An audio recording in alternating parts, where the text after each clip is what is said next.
नमस्कार दोस्तों। साल 2026 आ रहा है और मैं मेष राशि वालों के लिए विशेष साल 2026 की प्रिडिक्शन दे रहा हूं। यहाँ पे इस वीडियो में मैं आपको 13 प्रिडिक्शन दूंगा जो आप डेट वाइज नोट कर सकते हैं। दोस्तों, हमारा जो जीवन है वो 4 फैक्टर उस पर निर्धारित करते हैं। पहला तो है कर्म, कि किस दिशा से या किस एरिया में हम कर्म करें जिससे हमें ज्यादा मुनाफा हो, तो वो एरिया को शनि इंडिकेट करता है। दूसरा फैक्टर है भाग्य, किस एरिया में हमारा भाग्य अच्छा काम करेगा, किधर से हमें ज्यादा अपने आप लाभ होगा, कम परिश्रम से लाभ होगा, उस एरिया को डिसाइड करता है बृहस्पति। हमारी जो इच्छाएं हैं वो किस एरिया से हमें प्राप्त होंगी, या हम कहाँ पे हमारी इच्छाएं किस एरिया में जाने से, कौन सा काम करने से हमारी इच्छाएं जो है फलित होंगी, उस एरिया को इंडिकेट करता है राहु। और किस एरिया से हमारा जीवन के अंदर ऑब्स्टेकल्स आएंगे, कहाँ पे हमारी रुकावटें आएंगी, उसको देखने के लिए जो ग्रह है वो है केतु।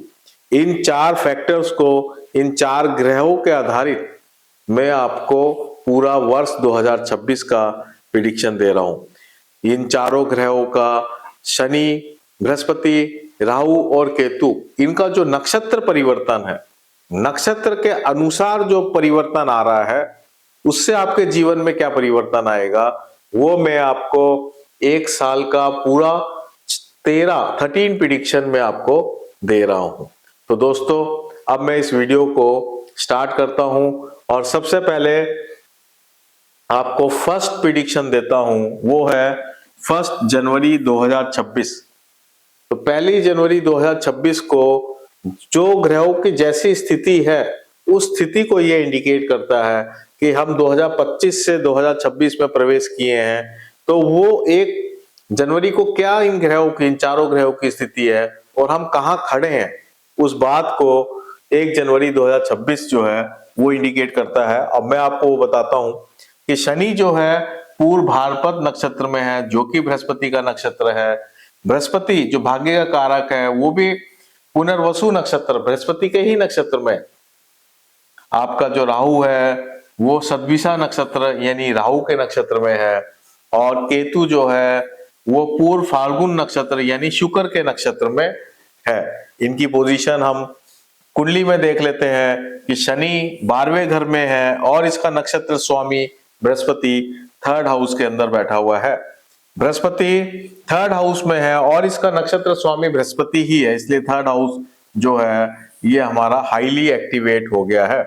राहु 11th हाउस में बैठा हुआ है और राहु का ही नक्षत्र है, तो ये 11th हाउस भी हमारा स्ट्रांग हो गया है। और केतु जो है शुक्र के नक्षत्र में, केतु कहां बैठा है, 5म भाव में, और शुक्र का नक्षत्र है और शुक्र आप देखेंगे 9th हाउस में बैठा हुआ है। तो हम इस बात से इंडिकेट होता है कि जो साल 2026 का मेष राशि वालों की जो शुरुआत है वो भाग्य के साथ है, भाग्य आपको सपोर्ट कर रहा है, तो आपकी जो शुरुआत है वो शानदार शुरुआत है। बृहस्पति 3rd हाउस में है, ये इस बात को इंडिकेट करता है कि हमें किसी भी प्रकार से आलस्य में नहीं रहना है, हमें हमेशा कुछ ना कुछ काम करते रहना है। आपको बहुत सारे लोग आपको सपोर्ट करेंगे और कई बड़ा सोशल सर्कल आपका बनेगा। तो आपकी साल की शुरुआत में ही कई लोग आपको सपोर्ट करने मिलने वाले हैं और आपका सर्कल भी बड़ा तेजी से इंक्रीज होने वाला है। इसलिए आप ज्यादा से ज्यादा कनेक्शंस को इंक्रीज करें और ज्यादा से ज्यादा लोगों से मिले, आपको ये फायदा पक्का मिलेगा। आलस नहीं करना, क्योंकि 3rd हाउस जब भी स्ट्रांग होता है तो व्यक्ति को कुछ ना कुछ एक्टिविटी में लगा रहना चाहिए, प्लानिंग से ज्यादा काम पे विश्वास रखना चाहिए। तो 1 जनवरी 2026 को जैसे मैंने आपको प्रिडिक्शन की कि भाग्य के साथ होगी साल की शुरुआत। अब मैं आपके लिए सेकंड प्रिडिक्शन की तरफ मूव कर रहा हूं। तो सेकंड प्रिडिक्शन आप देखेंगे 20 जनवरी 2026 यहाँ पे। तो 20 जनवरी जो 2026 को पहला नक्षत्र परिवर्तन होगा इन 4 ग्रहों में। तो यहाँ पे क्या हो रहा है, शनि उत्तर भाद्रपद नक्षत्र में मूव कर गया है, जो कि शनि का ही नक्षत्र है। तो शनि शनि के नक्षत्र में है, बृहस्पति बृहस्पति के नक्षत्र में है, राहु राहु के नक्षत्र में है, और केतु शुक्र के नक्षत्र में, और शुक्र आ गया इस वक्त 10th हाउस में। आप देखेंगे कि मेष लगन वालों का लग्नेश भी 10th हाउस में है, और आपके 1 2 3 4 5 प्लैनेट 10th हाउस में है। यानी कि काम आपके पास बहुत ज्यादा रहने वाला है। आपके ऊपर जो है कार्य का एक प्रकार का दबाव रहेगा, और आपको वैरायटी ऑफ काम के अंदर इन्वॉल्व होना पड़ेगा। बहुत सारे अलग अलग तरीके के काम आपके ऊपर एकदम से आ जाएंगे, क्योंकि शनि भी आपका 12th हाउस के अंदर बैठा हुआ है, जो अपने ही नक्षत्र में बैठा है। तो 12th हाउस भी बहुत स्ट्रांग है, और 11th हाउस भी बहुत स्ट्रांग है। इसका मतलब ये होता है कि आपका काम अपने आप आएगा, काम के लिए प्रयास नहीं करना पड़ेगा, लेकिन काम को फिनिश करना, उसको टाइम पे देना, काम को अपने कमिटमेंट्स को पूरा निर्वाह करना, ये जरूर आपके लिए मुश्किल होने वाला है, आसान नहीं रहेगा। लेकिन बृहस्पति देव आपकी मदद कर रहे हैं। आप काम करते जाएंगे, आपको फाइनेंशियल लाभ मिलता जाएगा, क्योंकि 11th हाउस जो आपकी इच्छा पूर्ति का ग्रह है, वो लाभ में बैठा हुआ है। मित्र आपकी लाभ लेंगे, टीम आपकी लाभ देगी, टीम आपको सपोर्ट करेगी, जिससे आप अपना काम आराम से निपटाएंगे और उसको फाइनेंशियल लाभ में कन्वर्ट कर लेंगे। तो दोस्तों 20 जनवरी से आप देख रहे हैं कि शनि उत्तर भाद्रपद नक्षत्र में आपको किस तरीके से बेनिफिट दे रहा है। तो यहाँ मैंने जो प्रिडिक्शन लिखी है वो ये है, प्रमोशन और कार्य क्षेत्र संबंधित शुभ समाचार प्राप्त होंगे। क्योंकि 10th हाउस में इतने सारे प्लैनेट हैं, आपने थोड़ी भी मेहनत की तो आपको शुभ समाचार मिल जाएंगे। अब मैं आ रहा हूं थर्ड प्रिडिक्शन की तरफ। तो थर्ड प्रिडिक्शन आप देखिए, इसमें लिखा है मैंने 20 अप्रैल 2026, और ये केतु मघा नक्षत्र के अंदर है। तो अब यहाँ पे आप देख रहे हैं कि जो परिवर्तन हुआ है वो केतु का हुआ है। वो शुक्र के नक्षत्र से केतु अपने ही नक्षत्र में आ गया है। तो अब आप क्या अच्छी पोजीशन देख रहे हैं कि शनि जो इस वक्त 12th हाउस में बैठा हुआ है, शनि के ही नक्षत्र में है। बृहस्पति 3rd हाउस में बैठा हुआ है, वो बृहस्पति के ही नक्षत्र में है। केतु 5th हाउस में बैठा हुआ है, वो केतु के ही नक्षत्र में है। और राहु 11th हाउस में बैठा हुआ है, और वो राहु के ही नक्षत्र में है। ये चारों जो मुख्य ग्रह हैं, ये चारों अपने अपने खुद के नक्षत्र में है। ऐसी जो योजना है ग्रहों की, ये कई कई सालों में एक बार बनती है, ये जल्दी से नहीं बनती है। तो ये एक ब्रिलियंट जो है ग्रह का संदेश है। अब आपको क्या संदेश यहाँ पे मिल रहा है? यहाँ ये आपको संदेश मिल रहा है कि आपको जो चेंज करना है, जो परिवर्तन करना है, आपको कुछ नया काम करना है तो इन्वेस्ट कर सकते हैं। आपको नौकरी चेंज करनी है तो आप आराम से नौकरी चेंज कर पाएंगे। आप प्रोफेशनल्स हैं, नए ऑफिस खोलने, एक्सपेंशन करना है, तो वो सारी चीजें संभव है। ये एक परिवर्तन को इंडिकेट करता है, और ये जो परिवर्तन है ये आपकी मर्जी से होगा, अपने आप नहीं होगा, आपकी मर्जी से होगा और बेनिफिट होगा। क्योंकि 3rd हाउस और 11th हाउस आपस में डीपली कनेक्टेड है, और 12th हाउस में भी बहुत सारे 3 प्लैनेट हैं। लग्नेश भी आपका 12th हाउस में चला गया, और उच्च का सूर्य है, और केतु जो है आपका 5th हाउस में है। ये इस बात को इंडिकेट करता है कि आपका नेम फेम ग्रो करेगा। यानी जो परिवर्तन आपके जीवन में आएगा वो आपको ग्रो कर रहा है, आपको फाइनेंशियल अपलिफ्टमेंट देगा, आपका नेम फेम को ग्रो करेगा। और जो आप इन्वेस्ट कर रहे हैं, एक्सपेंडिचर कर रहे हैं, वो आपके पक्ष में ही रहेगा। इसमें बस आपको इतना सा ध्यान रखना है कि हेल्थ पे भी कई बार खर्चा हो जाता है। 12th हाउस में बहुत प्लैनेट हो, और राहु अगर 11th हाउस में हो, तो घर के एल्डर्स के ऊपर, बड़ों पे कोई ना कोई खर्चा आ जाता है, जिसमें भी आपको ध्यान देना पड़ेगा। तो दोस्तों 20 अप्रैल से जो आपका समय आ रहा है, जो मेरी थर्ड प्रिडिक्शन है कि कार्य क्षेत्र में परिवर्तन और परिस्थितियों आपके पक्ष में रहेंगी। अब मैं आ रहा हूं फोर्थ प्रिडिक्शन की तरफ। फोर्थ प्रिडिक्शन 17 मई 2026, ये आपकी फोर्थ प्रिडिक्शन है। यहाँ पे क्या हो रहा है, शनि रेवती नक्षत्र में मूव करेंगे। तो आप देख रहे हैं कि शनि बुध के ही नक्षत्र में है, बृहस्पति के नक्षत्र में है, राहु के, केतु के। अब शनि बुध के नक्षत्र में आगे, बुध कहां पे बैठा है? सेकंड हाउस में, राइट। और बृहस्पति अपने नक्षत्र में, लेकिन शुक्र के साथ है, ठीक है, शुक्राचार्य के साथ है, देवगुरु बृहस्पति। और केतु अगेन 5th हाउस में, राहु 11th हाउस में। ये अपनी जगह ही बैठे हुए हैं। यहाँ पे आप देखेंगे कि आप देखेंगे 6th house, 7th house, 8th house, 9th house और 10th हाउस, यहाँ पे कोई भी प्लैनेट नहीं है। तो आप ये जो पोजीशन है 17 मई से जो बन रही है, ये इस बात को इंडिकेट करती है कि जो काम आप कर रहे हैं उसके जो फाइनेंशियल बेनिफिट्स हैं वो आपको निश्चित मिलेंगे, इसमें कोई डाउट वाली बात नहीं है। ये इस प्रकार का एक सीन बनाता है कि जो भी काम किया उसका पूरा पैसा हमें मिल गया।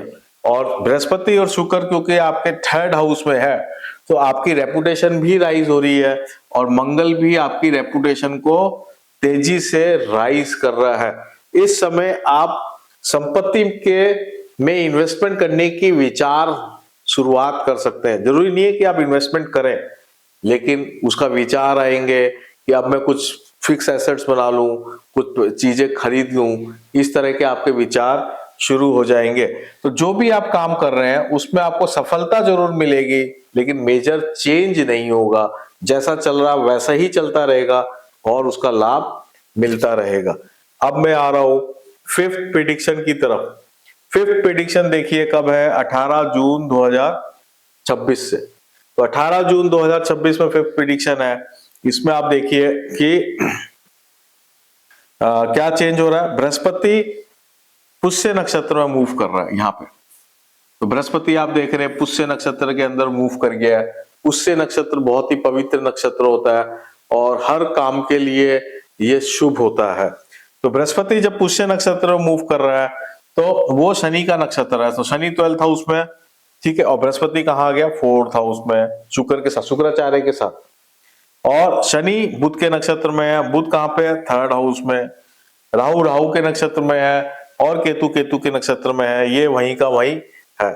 तो यहाँ आप क्या देख रहे हैं कि बृहस्पति का जैसे ही 4th हाउस में मूव किया, तो जैसे मैंने 4th प्रेडिक्शन में बोला था कि आप संपत्ति वगैरह खरीदने की सोच सकते हैं, 5th हाउस में 5th प्रेडिक्शन में मैं ये कह रहा हूं कि जैसे ही 18 जून आएगा आप खरीदने की स्थिति में आ जाएंगे। आप खरीदने की बात ही नहीं करेंगे, बल्कि आप खरीदने लगेंगे या खरीद लेंगे। तो आपका जो 5th प्रेडिक्शन है वो ये है कि अगर आपने संपत्ति लेने का कोई भी विचार किया है तो वो बात बन जाएगी। और इस समय आपका जो फ्रेंड सर्कल है या जो आपके लोग हैं या कुलीग है, वो वहां से आपको विशेष बेनिफिट होगा। आपने जो नए लोग अभी तक जोड़े थे 1 जनवरी के बाद, वो लोग आपको फाइनेंशियल बेनिफिट देंगे। तो ये जो टाइम है ये आपको हर जगह से फाइनेंशियल बेनिफिट मिलेगा जहां लोगों से आप संपर्क में हैं, क्योंकि काम आपको लोग ही देंगे। राहु केतु का मतलब ये है कि जो आपका नेचुरल सर्कल आपने बनाया, जो एक्सपेंशन किया है, वही लोग आपको नया काम देंगे। तो 18 जून 2026 से आप देख रहे हैं कि आपको फिक्स एसेट्स बनाने की स्थिति अच्छी होती जा रही है, इसमें कोई दिक्कत नजर नहीं आ रही। लेकिन एक बात आपको ध्यान रखना है कि राहु क्योंकि यहाँ पे 11th हाउस में और शनि आपके 12th हाउस में है और बृहस्पति भी उच्च का होके बैठे हैं, तो कोई ना कोई खर्चा घर की स्थितियों को लेके होगा। हो सकता है आप घर में रेनोवेशन करें, हो सकता है आप मेडिकल एक्सपेंसेस हो सकता है आप कुछ नई गाड़ी वगैरह ले आए या पुरानी गाड़ी को रेनोवेट करें, उसको ज्यादा अच्छा करा लें। तो इस तरीके से खर्चे भी होते रहेंगे, लेकिन मैटर सारा पॉजिटिव ही है, नेगेटिव कुछ भी नहीं है। अब मैं आ रहा हूं 6th प्रेडिक्शन की तरफ और ये है 1 जुलाई 2026 से। तो यहाँ पे क्या मूव हो रहा है? राहु मूव हो गया धनिष्ठा में। पहले राहु शतभिषा नक्षत्र में था, जो राहु का नक्षत्र था, अब मूव हो गया धनिष्ठा के अंदर, जो मंगल का नक्षत्र है। तो राहु आप देखेंगे 11th हाउस में है और इच्छा पूर्ति कहां से हो रही है? 2nd हाउस में मंगल से, ठीक है। और शनि को आप देखिए वो बुध के नक्षत्र में है, जो कि अब बृहस्पति बुध के साथ हो गया है, ये देखिए आप। और बृहस्पति जो है शनि के नक्षत्र में है। तो यहां आप देख रहे हैं कि शनि बुध के नक्षत्र में है जो बृहस्पति के साथ है, और बृहस्पति शनि के नक्षत्र में है। ठीक है, तो ये आपस में इंटरकनेक्टेड है, और शनि बृहस्पति शनि को देख भी रहा है। तो ये इतना स्ट्रॉन्ग इंटरकनेक्शन बना रहा है कि ये एक प्रकार का राजयोग भी होता है। तो इसमें आप क्या देखेंगे कि इसके अंदर आपके जो घर के बड़े लोग हैं वो आपकी हेल्प करेंगे, आपके घर के मैटर्स को सॉल्व करने के लिए और आपको ग्रो करने के लिए, दोनों बातों के लिए। तो यहाँ पे आपको ये विशेष बात ध्यान देनी है कि घर में जो एल्डर्स है उनका मान सम्मान होना चाहिए, पहला। दूसरा, घर का जो मैटर है वहां पे भी आपको फोकस करना पड़ेगा। अगर वहां घर के मैटर में फोकस नहीं करेंगे तो घर में कुछ ना कुछ हौच पौच होगा, या घर के अंदर से कुछ ऐसी प्रॉब्लम्स आएंगी जिसके कारण आपका करियर जो है वो इफेक्टेड होगा, तो आपका रुकावट महसूस होगी। तो इसलिए घर से राजयोग है, ये जो राजयोग क्रिएट हो रहा है कहां से हो रहा है? घर के मैटर से। तो इसलिए आप सिर्फ ये ध्यान रखें कि ऐसा नहीं हो कि कोई व्यक्ति आपके बोली के कारण, आपकी कम्युनिकेशन स्किल्स के कारण, गलत बोलने के कारण शत्रुता कर ले। ये नहीं होना चाहिए, ये विशेष आप नोट कर ले। शत्रुता किसी भी सूरत में नहीं होनी चाहिए जो बोली से हो। इसलिए बोली पे आप विशेष ध्यान रखें, अपने व्यवहार पे विशेष ध्यान रखें, घर के मैटर को पॉजिटिवली देखें, तो फिर आपका एक राजयोग क्रिएट होगा और आप बहुत तेजी से आगे बढ़ेंगे। यहाँ बृहस्पति उच्च का है, ये ध्यान रखिएगा। भाग्येश जो है वो यहाँ पे उच्च का हो गया है, और शुक्राचार्य के साथ ये बैठे हुए हैं। शुक्राचार्य जो है 7th लॉर्ड है, धनेश भी है। तो ये घर का मैटर सॉल्व और आपका पैसे आने की योजना बन जाएगी। ये मैं आपको बात कहना चाहता हूं। इसमें मैंने ये लिखा भी है 6 प्रेडिक्शन में कि धन लाभ होता रहेगा, लेकिन घर की जरूरत और संपत्ति में निवेश संभव है। तो ये तो बात हो गई मेरी 6 प्रेडिक्शन की। अब मैं आ रहा हूं 7th प्रेडिक्शन की तरफ। तो 7th प्रेडिक्शन आगे जो है 27 जुलाई 2026 से। तो यहाँ पे क्या हो रहा है? शनि वक्री हो गए हैं रेवती नक्षत्र में। तो शनि देव जो रेवती नक्षत्र में मूव किए थे, अब यहाँ पे ये वक्री हो गए हैं, और बृहस्पति शनि के नक्षत्र में है, राहु मंगल के नक्षत्र में है, केतु के ही नक्षत्र में है। तो हम यहाँ देख लेते हैं कि शनि यहाँ पे वक्री हो गए, आप देख ही रहे हैं, और बुध जो है 3rd हाउस में है, और बृहस्पति देव शनि के नक्षत्र में और शनि को देख भी रहे हैं। राहु जो है मंगल के नक्षत्र में है, और मंगल जो है 2nd हाउस में बैठा हुआ शुक्र की राशि में, और केतु जो है केतु के ही नक्षत्र में है और शुक्र के साथ बैठे हुए हैं। तो ये इस बात को इंडिकेट करता है कि जो आपकी मैरिटल हैप्पीनेस है, मैरिटल लाइफ है, वहां आपको फोकस करना पड़ेगा। जो मेरी 7th प्रेडिक्शन से पहले जो 6 प्रेडिक्शन थी, वहां भी मैरिटल हैप्पीनेस को लेके कई बातें हो सकती थी, लेकिन 7th प्रेडिक्शन में विशेष फोकस है कि आपको मैरिटल मैटर्स में, पारिवारिक मैटर्स में आपको फोकस करना पड़ेगा। जहां पे जिसकी जो जरूरतें हैं वहां आपको खर्चा करना पड़ेगा। और अब ये जो खर्चा हो रहा है ये आपके मर्जी से नहीं हो रहा है, ये अपने आप हो रहा है, जहां आपको करना ही करना पड़ेगा। इस बात को ध्यान रखिए। तो इसलिए अगर कहीं कोई खर्चा है तो दिल खोल के कर दीजिए, बिल्कुल दिमाग मत लगाइए, समय अच्छा ही चल रहा है। घर में अगर सब सही होगा तो आपका करियर भी सही होगा। तो इस बात को बिल्कुल ध्यान रखिए, क्योंकि ये जो राहु केतु की जो एक्सिस है ये आपके पारिवारिक मैटर्स को लेके ज्यादा फोकस कर रहे हैं, और करियर को लेके हमारे जो विजिबल, हमारा जो दुनियादारी है उसको लेके कम फोकस है। तो दुनियादारी का मैटर कम है और पारिवारिक मैटर ज्यादा है। ये इस बात को आप हमेशा दिमाग में रखें। तो अब ये मेरी होगी 7th प्रेडिक्शन, जिसमें मैंने लिखा है खर्चा और निवेश दोनों का योग बना हुआ है। अब मैं आगे आ रहा हूं जो है 8th प्रेडिक्शन की तरफ। 8th प्रेडिक्शन है 19 अगस्त 2026, है ना, 19 अगस्त 2026। तो 19 अगस्त को क्या हो रहा है? बृहस्पति अश्लेषा नक्षत्र में मूव कर रहे हैं, यहां आप देख सकते हैं। जो कि बुध का नक्षत्र है, शनि भी बुध के नक्षत्र में है, तो शनि जो है बुध के नक्षत्र में है, बृहस्पति जो है बुध के नक्षत्र में है, और राहु मंगल के नक्षत्र में है, और केतु केतु के ही नक्षत्र में सूर्य के साथ है। तो आप यहाँ क्या देख रहे हैं कि ये जो बुध है ये बहुत इंपॉर्टेंट हो गया है। यहाँ पे आप देख रहे हैं क्योंकि बृहस्पति और शनि दोनों ही बुध के नक्षत्र में है, और बृहस्पति देव जो है बुध के साथ यहाँ पे है। अगर आपको ध्यान हो तो ये जो स्थिति है ये बृहस्पति और बुध, ये गुरु और शिष्य का रिलेशन भी है, और ये फादर और सन का भी रिलेशन है। ये दोनों रिलेशन को इंडिकेट करता है। और यहाँ पे आपका जो भाग्य है वो इसी बात को लेके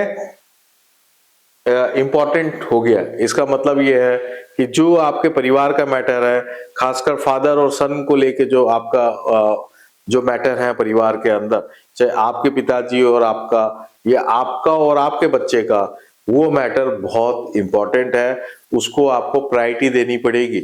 एक तो बात ये होगी। दूसरी बात ये है कि जो भी लोग आपके बिजनेस में सहयोग दे रहे हैं या गाइड कर रहे हैं या आपके शुभचिंतक हैं, उनसे भी आपको प्रेम भाव रखना पड़ेगा, उनसे भी बना के चलनी पड़ेगी।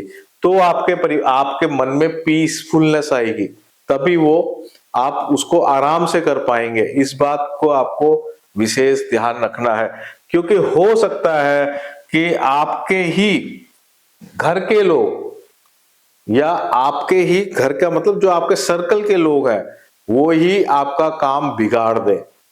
इस बात को आप बिल्कुल ध्यान रखिएगा। बिगाड़ने का मतलब यह है कि शनि वक्री होके यहाँ बैठा है तो बहुत सारा खर्चा करा दे, काम होने से पहले एक्सपेक्टेड जो एक्सपेंडिचर है वो बहुत ओवरलोडेड हो जाए, और आपको जो बेनिफिट मिल रहा है वो बहुत कम हो जाए, इसकी पूरी संभावनाएं हैं।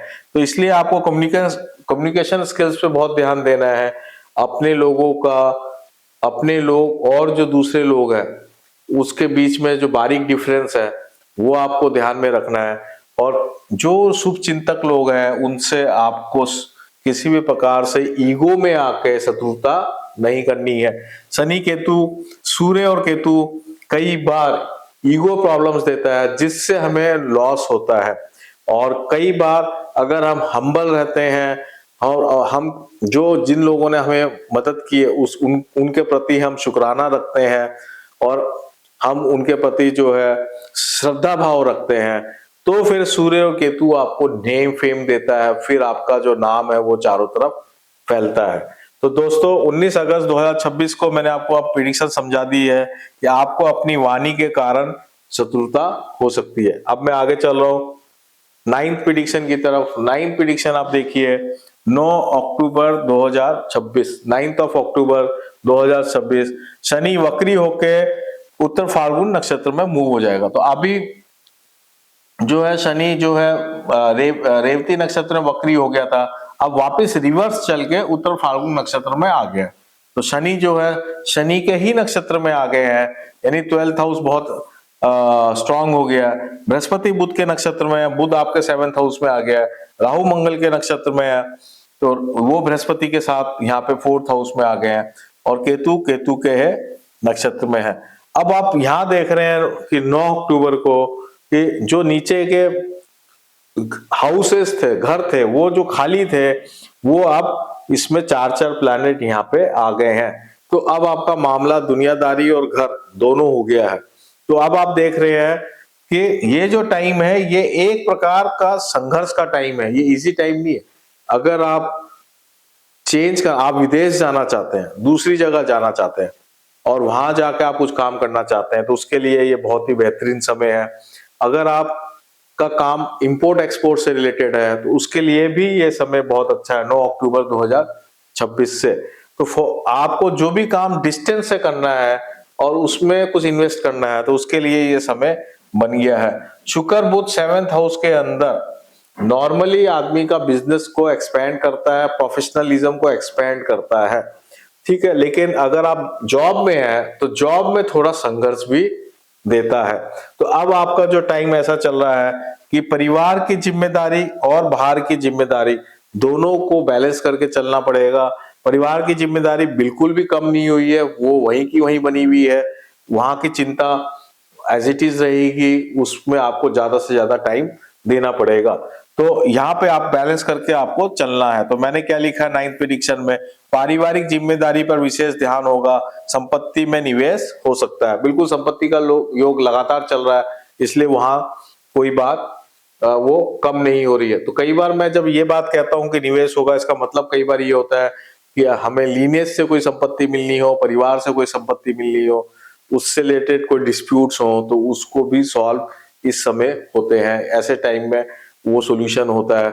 ऐसे बहुत सारी बातें संपत्ति को लेके जो भी मैटर्स हैं उनका सॉल्यूशन का योग चल रहा है। तो ये 9th प्रेडिक्शन होगी। अब मैं आ रहा हूं 10th प्रेडिक्शन की तरफ।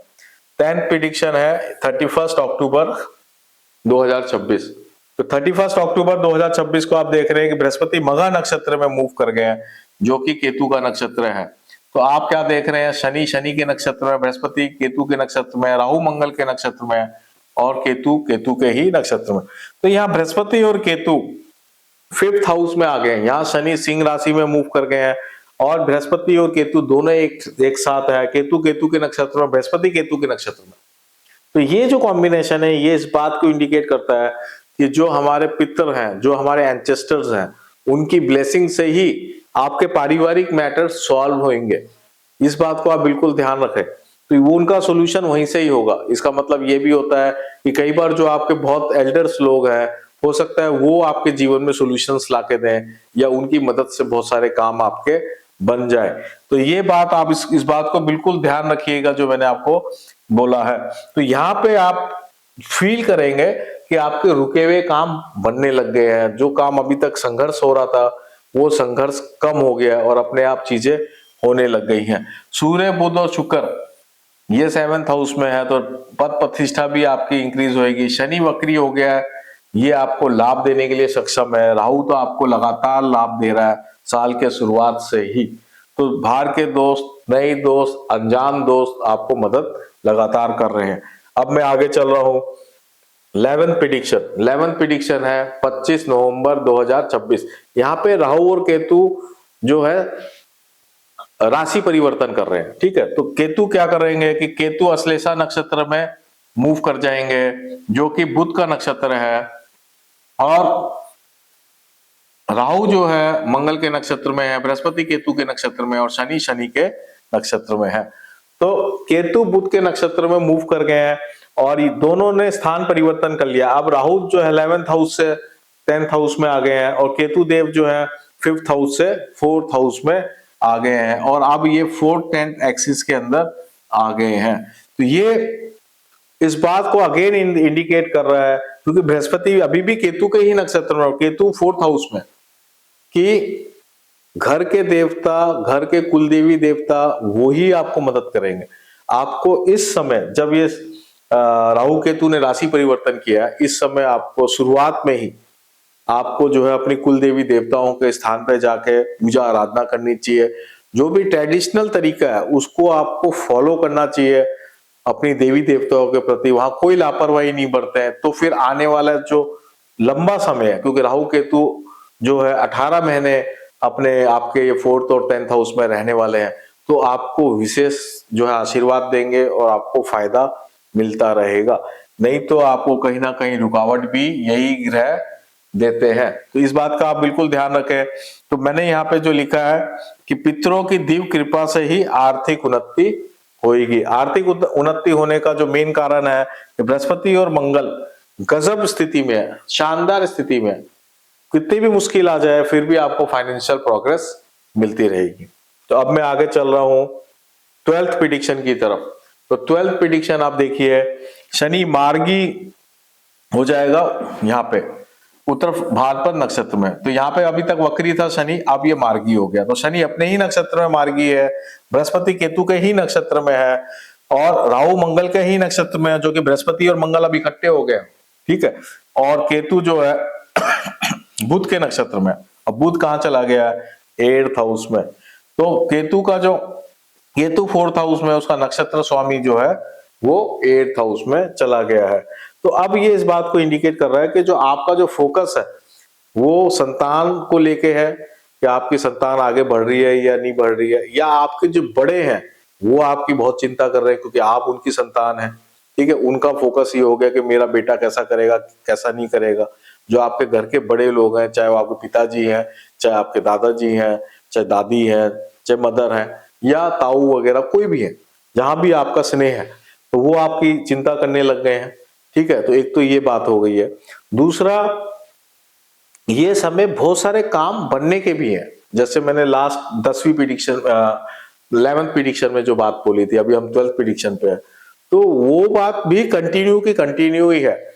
लेकिन इसमें आपका जो फोकस है वो कैसे आप आगे बढ़ेंगे, कैसे आपके जीवन में रास्ता रहेगा। जो एक इनसिक्योरिटी की जो फीलिंग होती है, वो फीलिंग यहाँ पे उभरती हुई आ रही है।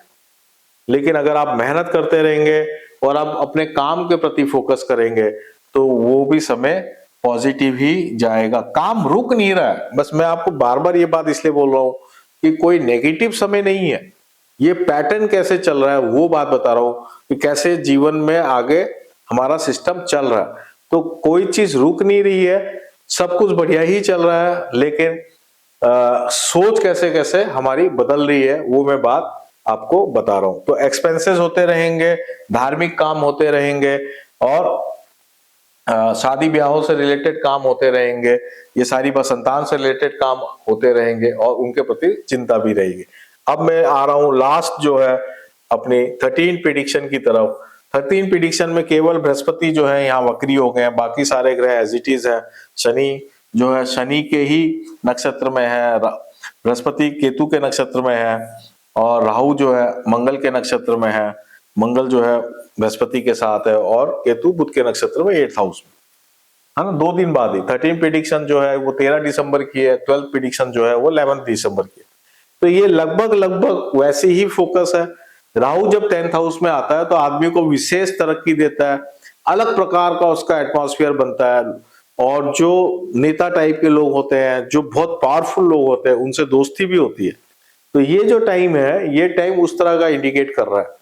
ठीक है, तो ये जो समय है 13 प्रिडिक्शन, उसको आप as it is 12th prediction को एक्सटेंड कर लें कि हमारी जो चिंताएं हैं, हमारी जो सिक्योरिटीज हैं, कि हम कैसे आगे बढ़े, उसकी पूरी प्लानिंग जो है आपके दिमाग में रहेगी, और आप उसको काम करिएगा। राहु आपका 10th हाउस में बैठा है, तो कोई ना कोई आपको विशेष लाभ होगा जीवन में। आप कुछ नया कर पाएंगे, नए इन्वेस्टमेंट्स कर पाएंगे, इन्वेस्टमेंट्स आप बेटर कर पाएंगे। तो दोस्तों, ये था मेष राशि वालों का वार्षिक राशिफल, और ये मैंने जो है आपको 13 प्रेडिक्शन जो है बता दी है 2026 की। उम्मीद करता हूं कि आपने इसको नोट कर लिया होगा, और आप अपने लाइफ में जो भी चीज आप सोच रहे हैं उसको इस पैटर्न के अनुसार उसको अगर आप नोट कर लेंगे, तो आप सही फैसले ले पाएंगे, और आपको डायरेक्शन, जो आपका लाइफ का डायरेक्शन है, वो आपको बिल्कुल क्लियर हो जाएगा। तो दोस्तों, मैं आपको अब इस वीडियो से मैं अब विराम लेता हूं, और मैं आपको बहुत बहुत शुभकामनाएं देता हूं कि साल 2026 आपका शानदार जाए और आपकी मनोकामनाएं पूर्ण हो। धन्यवाद।